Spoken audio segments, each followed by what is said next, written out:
亂成索，證據被誰躲藏？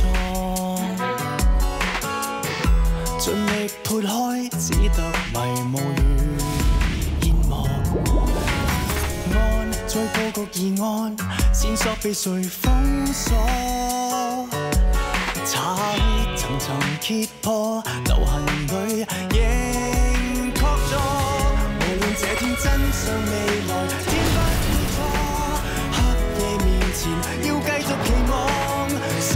我信再怎隱藏造作，仍能被識破。如若這天真相未來，也要走過一切的堅持，偶爾或無助，痛也要記得不要下沉，渡過這一刻便重播。រឿងក្តីអាក្បាលធំប្រុសម្នាក់នោះអាចបោកអ្នកកសលវិច័យខ្ញុំមិនបានសម្លាប់មនុស្សទេចាងស៊ឺស៊ីរឿងអីខ្ញុំសម្លាប់មនុស្សរបស់ឯងលុះត្រាតែឯងធ្វើឲ្យខ្ញុំអន់ចិត្តមនុស្ស100យុត្តិធម៌100ប្រភេទហេតុអីយុត្តិធម៌របស់ឯងអាចតំណាងឲ្យអ្នកដទៃបានក្នុងបេះដូងមនុស្សម្នាក់សុទ្ធតែមានមនុស្សខ្លួនចង់សម្លាប់ខ្ញុំគ្រាន់តែស្ដាយដែលសម្លាប់ពួកគេមិនបានលឿនបើទោះជាត្រូវជាប់គុកមួយជីវិតក៏មិនអីដែរមែនទេ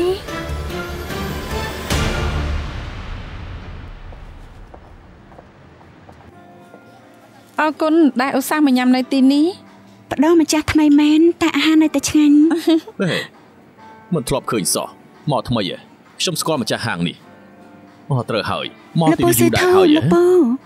ខ្ញុំចង់និយាយជាមួយគាត់បន្តិចទៀតខ្ញុំមកវិញយ៉ាងម៉េចពូញ៉ាំមុនចាស់ណាខ្ញុំសុំទោសលោកពូសឺធូមានជំងឺវង្វេង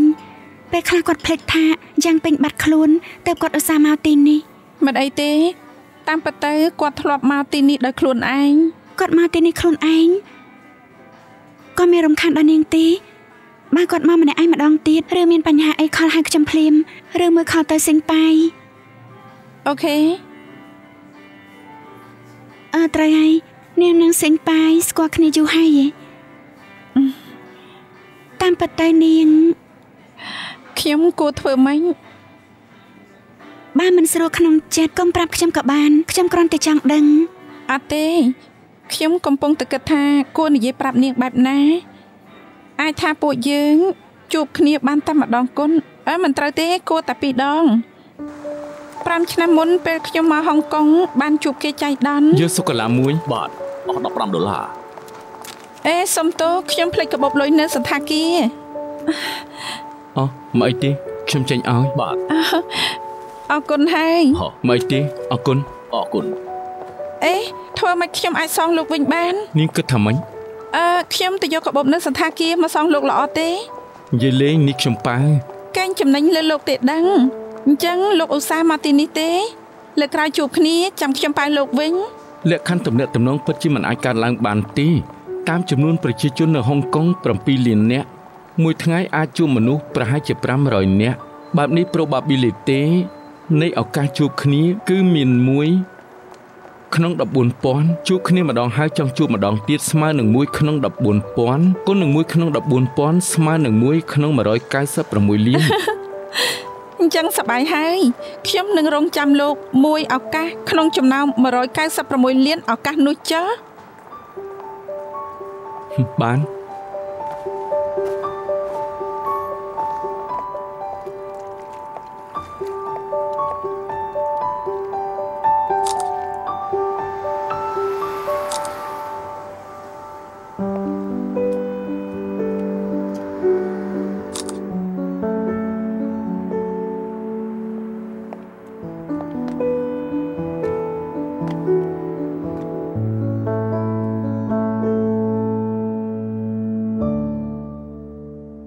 ជួបលោកម្ដងទៀតហើយខ្ញុំយកកាបូបមកណែសងលោកវិញមុននេះ probability ដែលលោកនិយាយនោះគឺ1ក្នុងចំណោម196លានឱកាសពិបាកជាងឈ្នះឆ្នោត6ខ្ទង់ទៀតខ្ញុំយកវាទុកជាអនុស្សាវរីយ៍ខ្ញុំមិនធ្វើឲ្យស្មុគស្មាញដូចលោកទេមានឱកាសជួបឬអត់នោះគឺ50-50គឺបែបនេះលេខបោះកាក់ក្បាលកន្ទុយនិយាយលេងទេលេងទៅ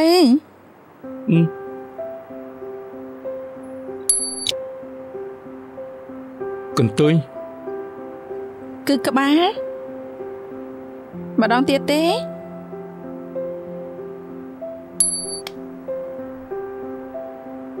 កន្ទុយនៅតែកន្ទុយ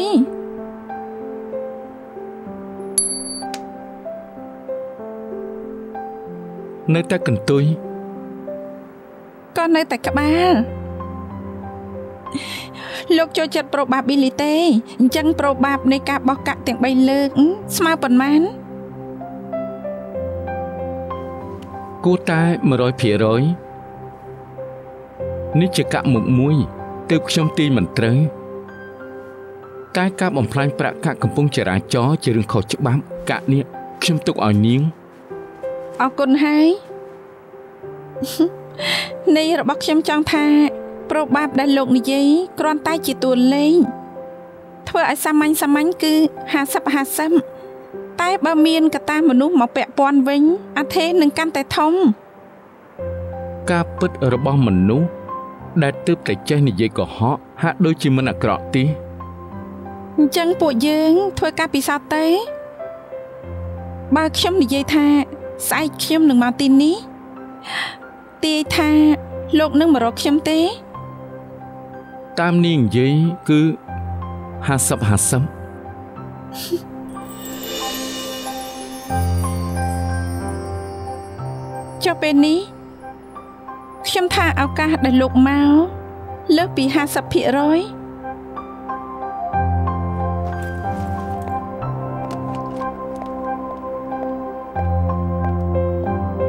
វ៉ានាងមានសំណាងមែនចេះសេងប៉ាយបង្ហាញខ្លួនទីតាមពិតទៅខ្ញុំក៏មិនដឹងដែរដោយសារថ្ងៃនោះខ្ញុំមានការសំខាន់ទើបខ្ញុំមិនបានទៅដូច្នេះគេទៅរកខ្ញុំឬអត់នោះខ្ញុំអត់ដឹងទេនាងមិនចង់សួរគេទេខ្ញុំអាចនឹងរកឱកាសពិសោធន៍ជាមួយគេម្ដងទៀតខ្ញុំសូមទៅធ្វើការសិនហើយទៅញ៉ាំវិញចុះមិនរំខាននាងទេត្រូវការអីរកខ្ញុំបាន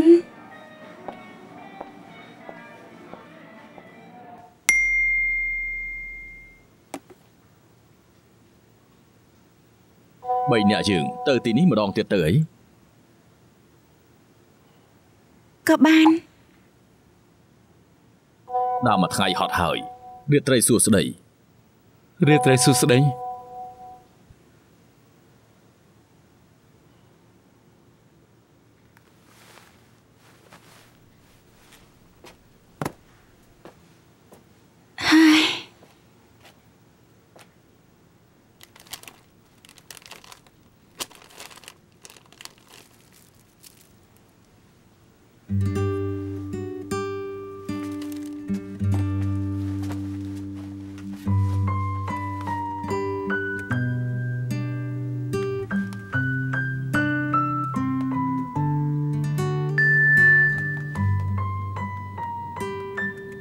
សើទៅឡើងថ្ងៃនេះមិនអីទេកុំបារម្ភអី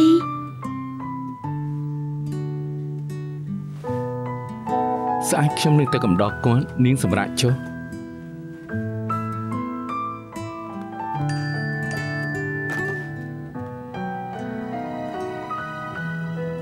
ថ្ងៃនេះខ្ញុំបានជួបថៃណានាងប្រាប់ខ្ញុំពីរឿងរបស់អ្នកទាំងពីរពីមុនខ្ញុំអាចសួរបានទេថាទុកថាខ្ញុំសួរចំណុះថៃណាចុះការពិសោធន៍កាលពី5ឆ្នាំមុនចុងក្រោយតែជាយ៉ាងម៉េច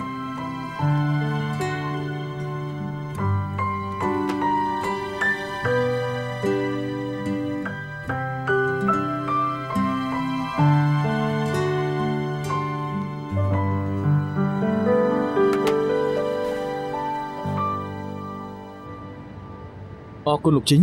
ដែលបានមកការពិតដុកទ័រហ្វាន់ហៅខ្ញុំមកដើម្បីមើលថាមានអ្វីកើតឡើងខ្ញុំដឹងថាលោកនឹងសងចឹងអ៊ីជាម្លោនឹងគ្នារឿងក្តីមុនលោកបានជួយខ្ញុំច្រើនណាស់តែរឿងក្តីនេះស្ថិតនៅក្រោមការស៊ើបអង្កេតមានរឿងជាច្រើនខ្ញុំមិនអាចនិយាយបានទេខ្ញុំដឹងថាវាលំបាកតែគឺណានគេពិតជាបារម្ភពីមិត្តណាស់ទុកថាជាករណីលើកលែងជួយគេម្ដងចុះអរគុណលោកជីងខ្ញុំចង់ដឹងថាអ្នកណាសម្លាប់ចឹងអ៊ីនិងលូប៉ូគឺស៊ូយិនជូមែនទេ ឬអ្នកកសោតវិច័យនោះយើងនៅកំពុងស៊ើបរឿងក្តីទាំងមូលនៅឡើយទេស៊ូជៀនជូនិងលៀនជឺស៊ីនពួកគេបានទទួលកំហុសនិងប្រាប់រឿងក្តីលម្អិតហេតុអីពួកគេសម្លាប់យូហ្គោនៅក្នុងហេតុផលខ្លះពួកគេសពពួកបងធំចំពោះរបៀបរើសគោលដៅនៅមិនទាន់ច្បាស់ទេពួកគេក៏ពាក់ព័ន្ធរឿងក្តីលាក់សាក់សាប់ក្នុងមឈូសដែរផ្នែកអក្រិតកម្មបានអញ្ជើញជៀនឆាំងមកជួយស៊ើបក្រោយចាប់ខ្លួន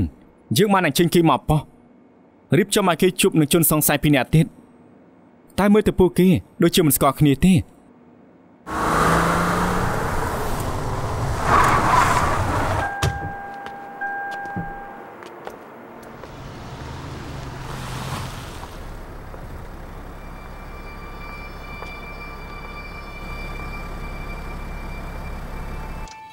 របាយការណ៍មុននេះត្រូវការបញ្ជាក់បន្ថែមទើបអញ្ជើញលោកមកម្ដងទៀត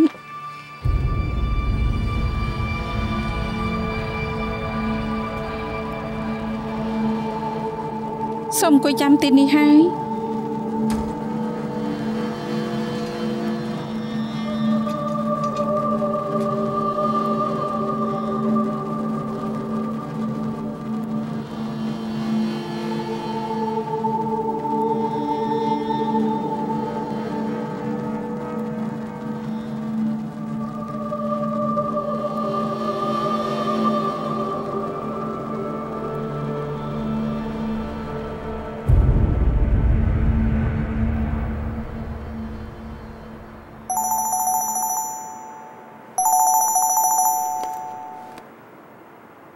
អាឡូឯងតាមចាំវិទ្យាយូរមកហើយឯងចង់ចាប់គេខ្ញុំថាឯងកុំអីល្អជាងសូម្បីខ្ញុំក៏មើលឯងឃើញដែរឯងនឹងមានបញ្ហាមិនខានជួបនិយាយគ្នាបានទេចាងស៊ឺស៊ីលោកត្រូវការអីខ្ញុំដឹងថាស៊ូយៀនត្រូវចាប់ខ្លួនឯងស្ងប់អារម្មណ៍សិនទៅបានទេបើមិនស្ងប់អារម្មណ៍ខ្ញុំអាចនាំលោកមកដល់ទីនេះបានទេមានតែចាំទេថាលោកនិយាយអ្វីខ្លះចង់សម្រាប់ចាងវិទ្យាមិនងាយទេគេជាគោលដៅខ្ញុំដូចគ្នាលោកនៅជួយចាងវិទ្យាធ្វើម៉េចអាចទុកចិត្តបានថាមនុស្សលោកស្រឡាញ់ត្រូវពួកលបងធំសម្លាប់គឺជាការកុហកទឹកភ្នែកលោកមិនអាចកុហកអាជូមិនអាចកុហកខ្ញុំបានទេមិនខុសទេខ្ញុំមានចេតនាប្រើប្រាស់ឯងជួយចាងវិទ្យាតែខ្ញុំសងសឹកយ៉ាងម៉េចបានបើរាល់ការកុហកវាคล้ายជាការពិតហើយនោះបើឯងមិនជឿខ្ញុំទេទៅសួរស្រីឈ្មោះយ៉ាងពេញទៅពួកយើងព្រមព្រៀងគ្នាសម្រាប់អ្នកដែលធ្វើបាបយ៉ាងពេញលោកថានឹងសម្រាប់ចាងវិទ្យាចុះពេលនេះខ្ញុំកំពុងរកឱកាសរហូតដល់ពួកគេត្រូវចាប់ខ្លួនប៉ូលីសដាក់ពួកយើង3នាក់ឲ្យអង្គុយនៅជុំគ្នាមើលមុខពួកគេខ្ញុំអាចដឹងថាពួកគេចង់និយាយអីពួកគេចង់ថាជាអញ្ចឹងពួកយើងមិនបានធ្វើខុសទេបន្តធ្វើរឿងដែលពួកយើងចង់ធ្វើទើបពេលដែលផ្ដោះចម្លើយខ្ញុំផ្ដោះចម្លើយប្រឆាំងនឹងពួកគេដើម្បីកុំឲ្យប៉ូលីសសង្ស័យទើបខ្ញុំមានពេលសម្រាប់ចាងវិទ្យាខ្ញុំធ្វើនេះពួកគេយល់ច្បាស់ណាស់ពួកគេញញឹមនៅក្នុងចិត្ត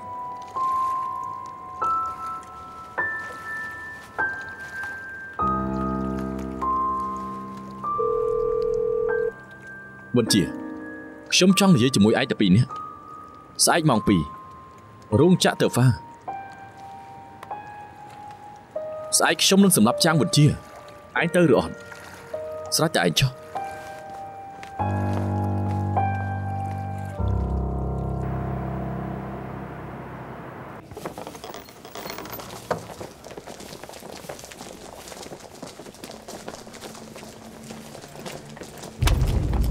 ទៅណានឹងចៃដន្យម្លេះមិនចៃដន្យទេខ្ញុំតាមដានឯងចង់លួចថ្នាំមែនទេខ្ញុំមិនយល់ទេឯណាស៊ូយិនជូមើលរបស់ឯងនៃខ្ញុំយ៉ាងម៉េចឯងដឹងច្បាស់ហើយព័ត៌មានថាស៊ូយិនជូជាជនសង្ស័យក្នុងរឿងក្តីថ្ងៃនៅអសរស្ថានឯងថាចៃដន្យដើរកាត់ទើបចូលមកជួយខ្ញុំក្រោយមកប៉ូលីសនឹងយូហ្គោត្រូវស្លាប់មិនមែនជារឿងចៃដន្យទេគឺឯងជាអ្នកតាមដានលោកប៉ូត្រូវទេមិនគិតថាលោកតាមដានខ្ញុំសោះខ្ញុំក៏មិនចង់ដូចគ្នាខ្ញុំថែមទាំងគិតថាឯងអាចនឹងមិនដឹងអីសោះរហូតដល់ខ្ញុំសួរលោកជីង ពីស៊ូយិនជូនឹងរឿងក្តីយូហ្គោពេលកំពុងផ្ដោតចម្លើយឯធ្វើពុតជាមិនស្គាល់ស៊ូយិនជូក្រែងឯងជាមិត្តនឹងគ្នាបើមិនខុសទេហេតុអីត្រូវលាក់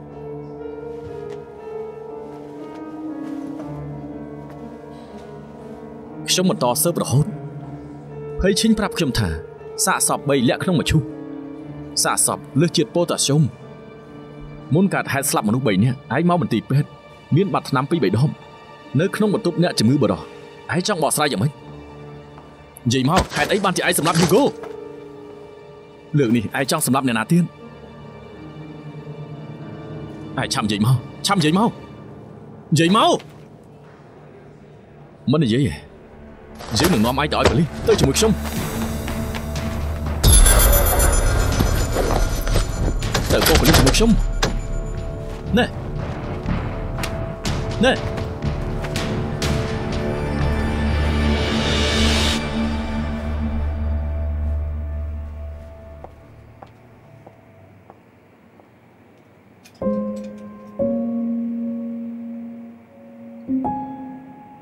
អាឡូ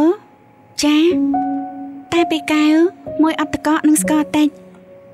ចាមួយទៀតអត្តកកស្ករតិចតែចាម៉ូកាដាក់ទឹកដោះគោតិចឡាតេជាមួយនឹងទឹកដោះគោស្រស់ចា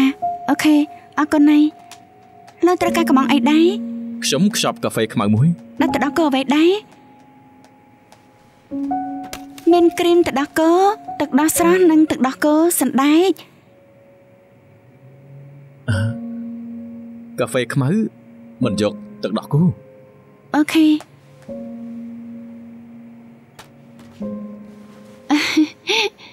សំទោខ្ញុំគួរហៅលោកថាម៉េចខ្ញុំគឺ Hayden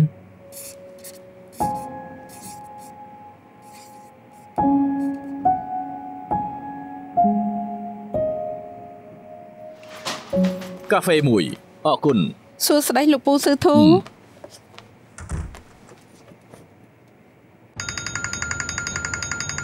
អាឡូអេលោកណែណាកំពុងទៅហើយស៊ឺធូលេងហៅខ្ញុំឲ្យទៅមិននេះគាត់ដូចជាអារម្មណ៍មិនល្អសោះគាត់បោករបស់ពេញហាងលោកឆាប់មកបន្តិចមកបានដឹងហើយធីណាមានរឿងអីអាយ៉ាខ្ញុំមិនដឹងទេដំបងមកដល់លោកពូស៊ឺធូអារម្មណ៍នៅល្អណាស់កាហ្វេមួយអរគុណសួស្តីលោកពូស៊ឺធូសួស្តីលោកពូស៊ឺធូកាហ្វេអូខ្ញុំហៅតែកាហ្វេតើអ្វីបើខ្ញុំវង្វេងតែចង់បោកខ្ញុំបានទេពូឧស្សាហ៍មកទីនេះមួយនេះខ្ញុំអញ្ជើញចាចង់ជាល្អមែនមានស្រីស្អាតអញ្ជើញញ៉ាំនំខេកទៀតអរគុណល្អតាមសបាយ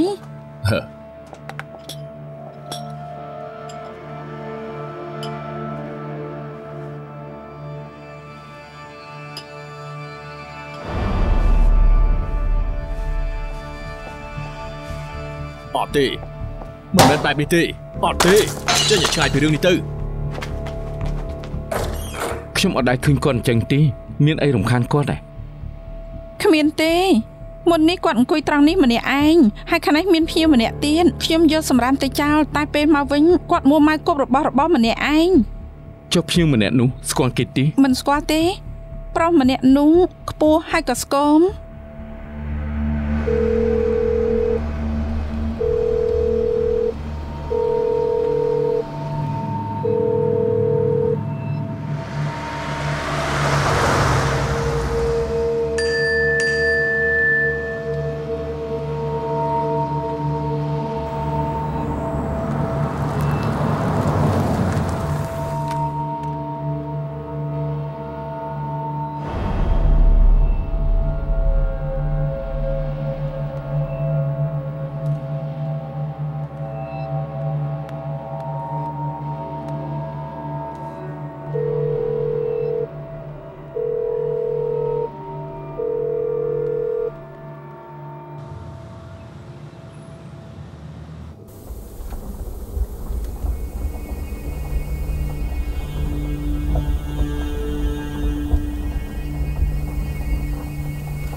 អរគុណ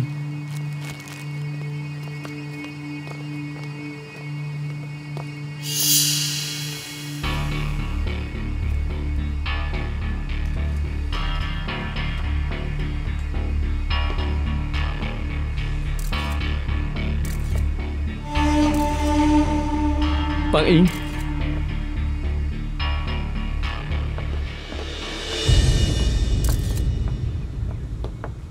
មកដល់ហើយខ្ញុំរៀបចំខលទៅដែរខ្ញុំក៏ឆ្ងល់ដូចគ្នាស៊ឺធូលេងហៅខ្ញុំទៅហាងកាហ្វេតែគាត់ស្រាប់តែចាក់ចេញរួចផ្ញើរូបថតរោងចក្រឈើមួយនេះចូលក្នុងក្រុមថាម៉េចលោកពូស៊ឺធូមកទីនេះហេតែគាត់ពាក់ព័ន្ធនឹងរឿងក្តីនេះទេអេកាត់អីអ្នកសមារកឃើញសារសពរបស់ចាងបញ្ជាតែរូបមិនឃើញអ្នកណាផ្សេងទេលោកជីពួកយើងរកឃើញមនុស្សម្នាក់គួរឲ្យសង្ស័យពេលនេះនាំខ្លួនគេមកហើយ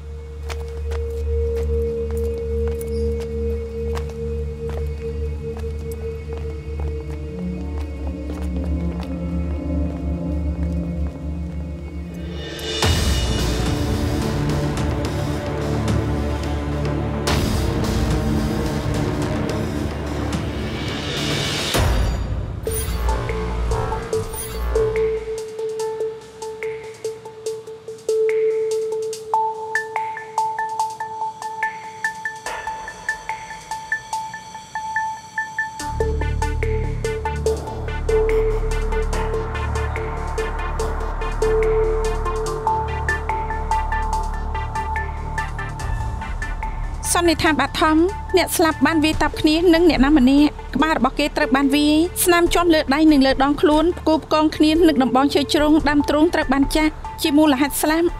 បន្តែការពារសពដល់ដំណាក់កាលខូចខាតមេរោគចាប់ផ្ដើមលេចចេញប៉ាន់ស្មានបាត់ធំពេលវេលាស្លាប់ប្រហែល4ម៉ោងនៅកន្លែងកាត់ហេតុរកមិនឃើញអាវុធមុតស្រួយទេ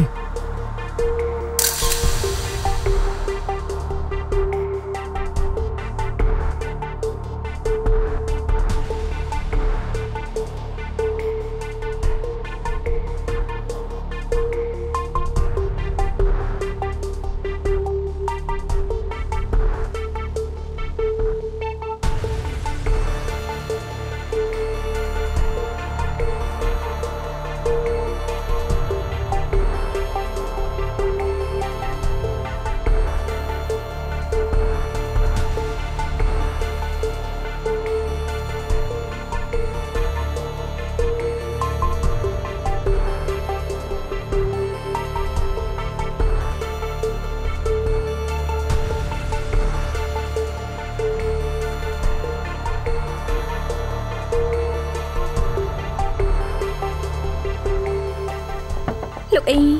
ឈាមលើខោអាវនិងស្បែកជើងរបស់ជនសង្ស័យត្រូវគ្នានឹង DNA របស់អ្នកស្លាប់លោកអ៊ីស្នាមបាតជើងហើយនឹងម្រាមដៃនៅកន្លែងកាត់ហេតុសុទ្ធតែត្រូវគ្នានឹងជនសង្ស័យទាំងអស់ខ្ញុំចាំអ្វីមិនបានទេមានរឿងអីកាត់ឡើងមិនក៏ខ្លាចជាបែបនេះមិនហើយគាត់ថាគាត់មិនចាំអីទេខ្ញុំដឹងថាវាមិនទំនងតែបើខ្ញុំនិយាយនឹងគាត់អាចនឹងល្អឲ្យខ្ញុំជួបគាត់ទៅអរគុណ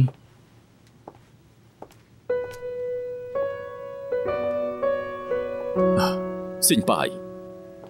ស្ដាប់ខ្ញុំនៅស៊ឺធូលេងយើងគ្រប់គ្នាចង់ជួយលោកតែរឿងវាយ៉ាងម៉េចខ្លះនោះលោកត្រូវតែចាំឲ្យបាននេះខ្ញុំសម្រាប់មនុស្សហ៎មិនយ៉ាងអាចទៅឯងត្រូវតែជួយខ្ញុំផងណា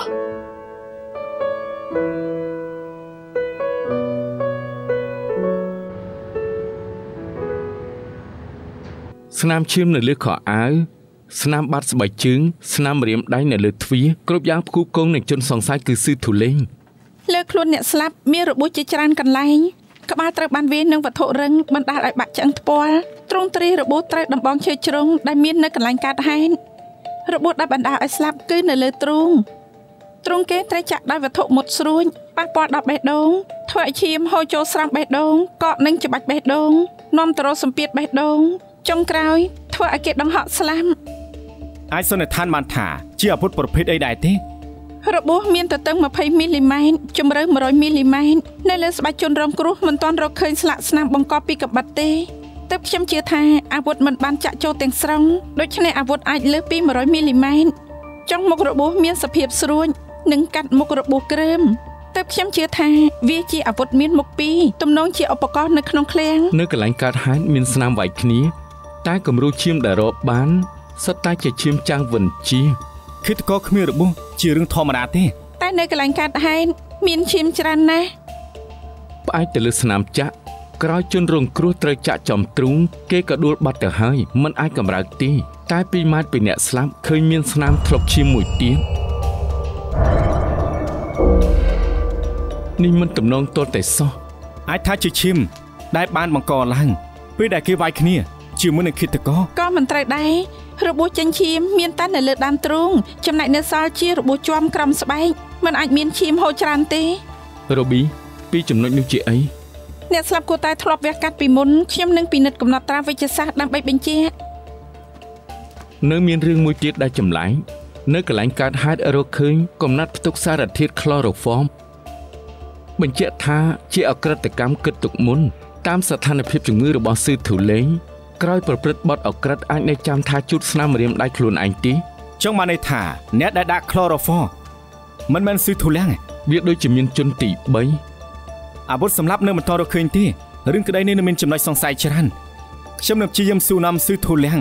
ក្រែងលោកបានអំរយថ្មី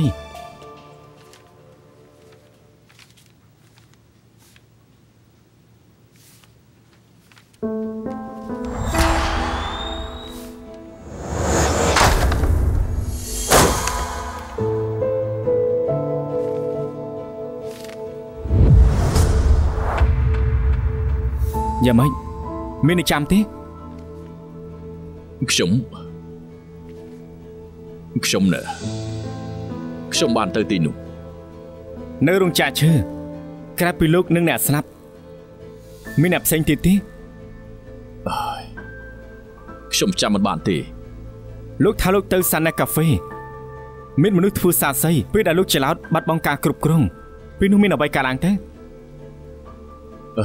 ខ្ញុំនៅហាងកាហ្វេនិយាយជាមួយនឹងមនុស្សម្នាក់គឺជាអ្នកណាខ្ញុំចាំមិនបានទេខ្ញុំក៏ចាំមិនបានថានិយាយគ្នាពីរឿងអីដែរខ្ញុំស្រាប់តែខឹងហើយនឹងច្រឡោតតែម្ដងលោកទៅដល់រោងចក្រឈើនៅពេលណា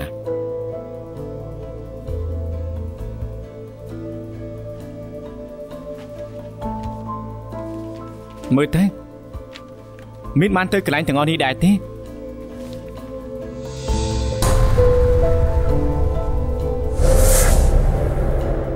ខ្ញុំតាមដានគេម្នាក់នោះហេតុអីទៅហេតុអីខ្ញុំតាមដានគេ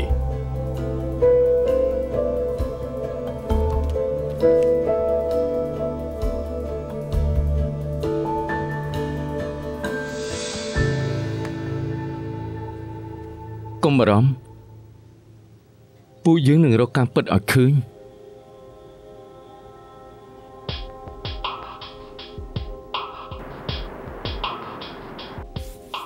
តាមមើលមុនស៊ឺធូលេងទៅរោងចក្រឈើអ្នកចុងក្រោយដែលជួបគាត់គឺបរិះអាចកំបាំងនៅហាងកាហ្វេសំណាងធីណារក្សាទុកកែកាហ្វេនេះ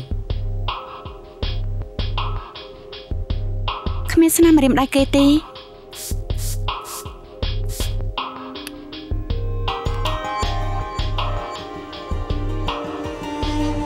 មានស្នាមអង្គធាតុរាវគួរតែជាទឹកមាត់សង្ឃឹមថាវាអាចជួយរកឃើញជាលេខការស្បែកបំលែងទៅជា DNA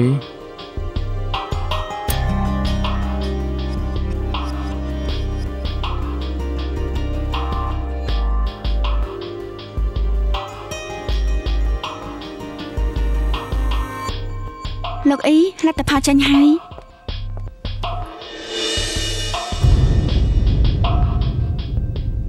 បញ្ជូនទៅលោកជីងចាដឹងហើយអ្នកនាងលីនអ្នកនាងនឹងចាំទម្រង់មុខបរិះម្នាក់ដែលនៅហាងកាហ្វេជាមួយនឹងស៊ឺធូលាំងដែរទេអ្នកនាងអាចជួយបង្ហាញឲ្យពួកយើងបន្តិចបានទេ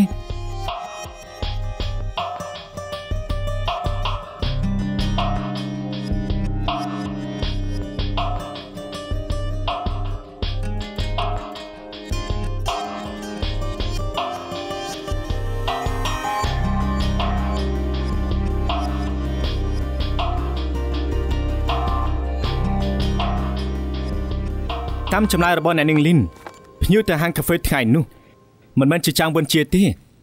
ប៉ុន្តែ បើពាក់វ៉ែនតាបែបនេះស្គាល់ដែរទេ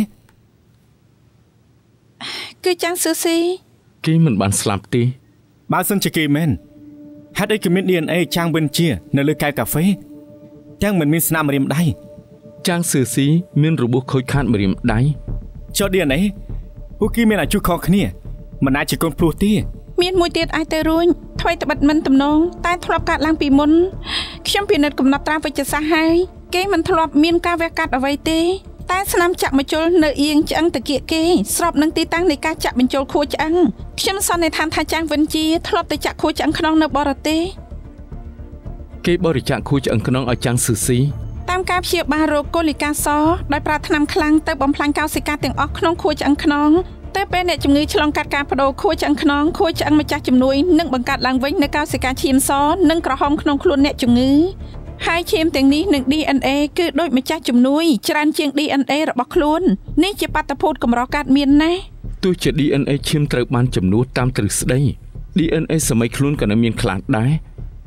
ប៉ុន្តែករណី DNA អ្នកទទួលមានការផ្លាស់ប្ដូរខ្លាំងបន្ថែមលើ DNA ឈាមកោសិកាមាត់អណ្ដាតសូម្បីតែទឹកកាមក៏មាន DNA អ្នកបរិច្ចាគដែរបានន័យថាចាំងស៊ឺស៊ីទទួលយកខួរឆ្អឹងខ្នងរបស់ចាំងវិនជាទើប DNA របស់គេត្រូវបានផ្លាស់ប្ដូរនិងជំនួសមក DNA របស់ចាំងវិនជាតាមការពន្យល់គឺអញ្ចឹងហើយបើសិនជាបែបនេះ DNA មួយចំនួនដែលយើងរកឃើញអាចនឹងជា DNA របស់ចាំងស៊ឺស៊ីចម្ងល់នោះគឺហេតុអីមានថ្លុកឈាមដល់ទៅ2បើចាំងស៊ឺស៊ីបានទៅកន្លែងកើតហេតុមែនគេគួរតែមានរបួសខ្លះពីអ្នកនេះមានទំនាក់ទំនងអីជាមួយគ្នាហេតុអីបរិច្ចាគខួរឆ្អឹងខ្នងឲ្យគ្នាបើចាំងស៊ឺស៊ីជាជនល្មើសប៉ិនហេតុអីគេសម្លាប់អ្នកដែលបរិច្ចាគខួរឆ្អឹងខ្នងឲ្យគេ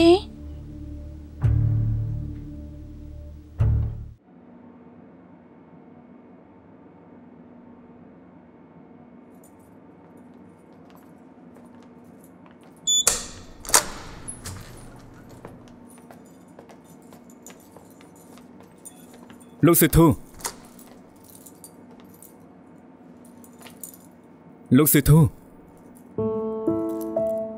មានការអីធ្វើចិត្តឲ្យតិចពួកយើងនាំពូទៅមើលអ្វីៗនៅខាងក្រៅក្រែងអាចជួយពូចាំរឿងបានខ្លះ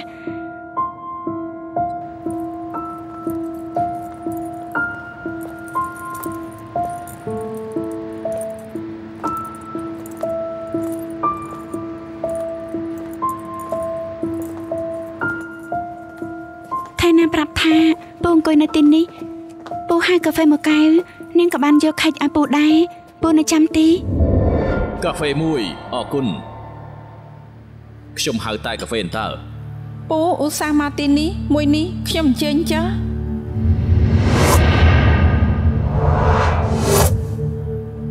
ខ្ញុំចាំបានអញ្ចឹងចាំទីថាបាននិយាយជាមួយនឹងម្នាក់នេះទី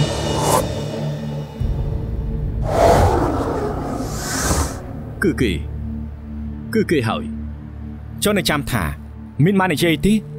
អត់ទូលោកគឺ Hayden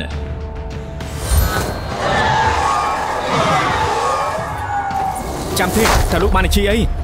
ខ្ញុំមិនចាំថាគេនិយាយអីទេខ្ញុំដឹងខ្ញុំខឹងខ្លាំងណាស់ចិត្តតែចេះសិនទៅដកដង្ហើមមួយដកដង្ហើមវែងរួចគិតម្ដងទៀតនៅចាំទេថានៅកន្លែងកើតហេតុជាប្រុសម្នាក់នេះ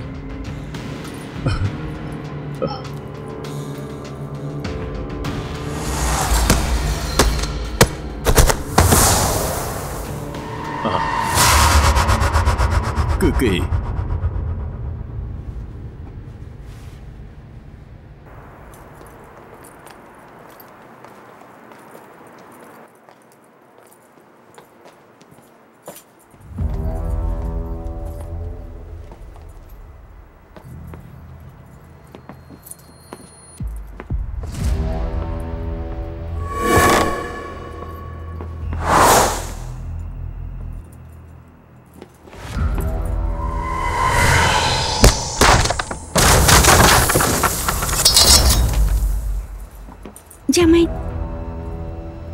ចាំអីមែនទី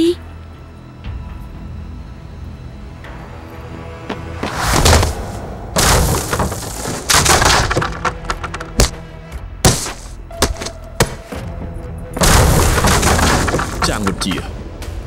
រើសដៃរូបឡើងរួចចាក់យ៉ាងខ្លាំងចាក់បន្ទាប់មកឈាមច្រើនណាស់ឈាមច្រើនណាស់ឈាមច្រើនណាស់ប្រយ័ត្នបន្តិចអង្គុយចុះសិនទេប្រយ័ត្នឈាមច្រើនណាស់ឈាមច្រើនណាស់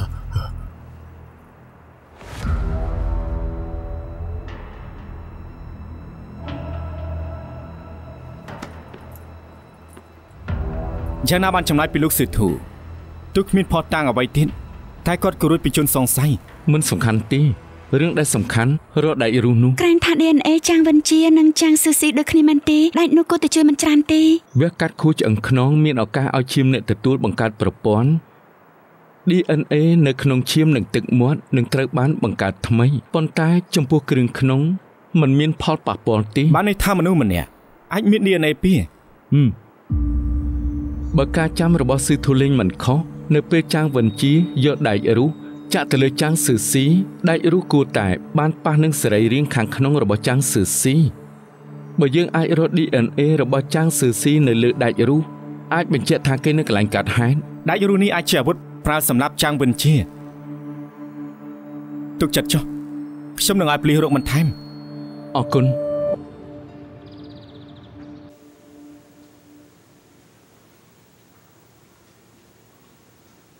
ដឹងខ្លួនហើយទេអារម្មណ៍យ៉ាងមិនដែរបែរថាកោសិកាមហារីងកាន់តែធន់ធរហើយត្រូវការតាមដានបន្ត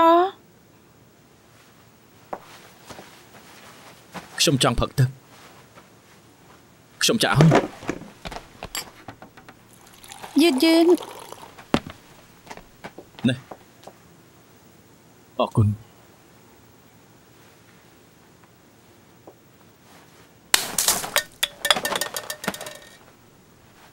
ឯងនឹងខ្លួនហើយតើត្រូវទេឯងប្រាប់ការពិតខ្ញុំបានហើយនៅឯងសម្រាប់យូហ្គោមែនទេឯងមានគ្នាប្រហែលអ្នកទៀតប្រាប់មកប្រាប់ខ្ញុំមកខឺណែនតិចចិត្តសិនទៅចេញសិនទៅល្អទេខ្ញុំចង់និយាយជាមួយគេ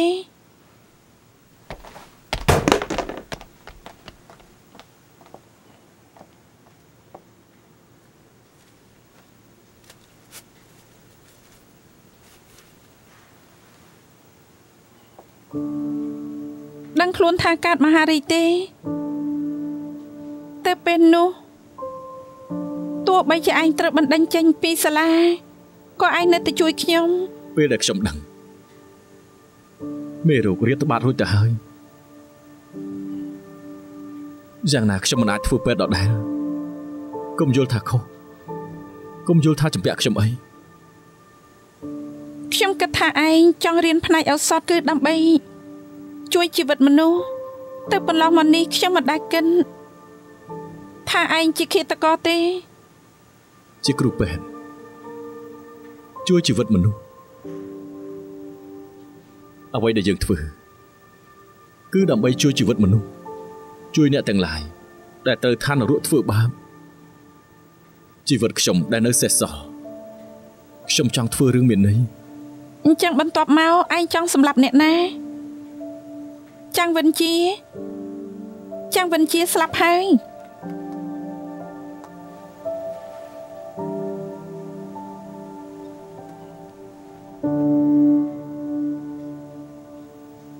បុរសត្រូវចាប់ខ្លួនជាណា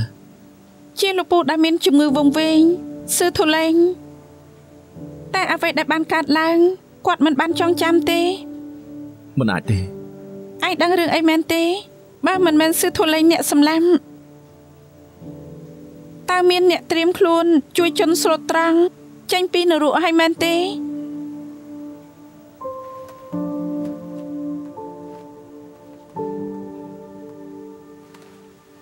ជាគេមែនទេមែនហើយ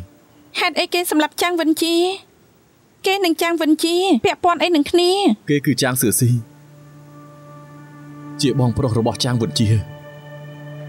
គេប្រាប់ខ្ញុំថាគេធ្លាប់ជាអ្នកកសលវិច័យប៉ុន្តែដើម្បីជួយប្អូនប្រុសគេបោះបង់អនាគតរបស់ខ្លួនពេលមករកពួកយើងគេចង់កម្ចាត់សត្រូវរបស់ចាងវិនជាទាំងអស់ដើម្បីជួយប្អូនប្រុសគេដឹកនាំក្រុមសង្គមងងឹត ហើយសុងចង្អ៊ីក៏ជាគោលដៅម្នាក់ដែរក្រោយមកទើបខ្ញុំដឹងថាត្រូវគេប្រើប្រាស់ខ្ញុំបើគេចង់ជួយប្អូនប្រុសខ្លួនមែនហេតុអីសម្រាប់ប្អូនប្រុសខ្លួនឯងចាងសឿស៊ីបានស្រឡាញ់ស្រីម្នាក់គឺជាម្ចាស់ហាងកាហ្វេយ៉ាងពេញចាងវិនជាធ្វើឲ្យនាងស្លាប់ចាងសឿស៊ីចង់សងសឹកពួកយើងថានឹងទៅសម្រាប់គេនៅរោងចក្រឈើតែខ្ញុំមិនបានទៅទេគេគួរតែចាងសឿស៊ីអរគុណដែលសហការខ្ញុំដឹងថាឯងមានគោលការណ៍របស់ខ្លួនយ៉ាងណាបើឯងខុសឯងត្រូវទទួលទោសសុំទោសហ្វូជីនឆាំងលោកត្រូវសង្ស័យពីបទឃាតកម្មទុកជាមុនលោកត្រូវចាប់ខ្លួនអ្វីដែលលោកនិយាយនឹងទុកជាផុសតាំងក្នុងតុលាការ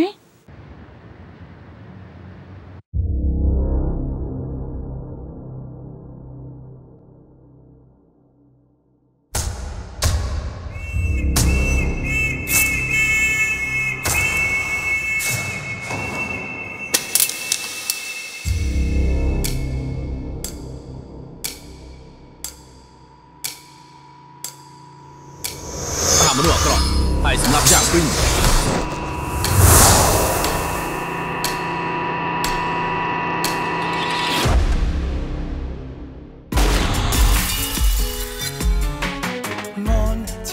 成熟，證據被誰躲藏？盡力撥開，只得迷霧與煙幕。案再佈局疑案，線索被誰封鎖？查去層層揭破，流行裏仍確鑿。無論這天真相未來，天不會錯。要繼續期望，信我信再怎隱藏做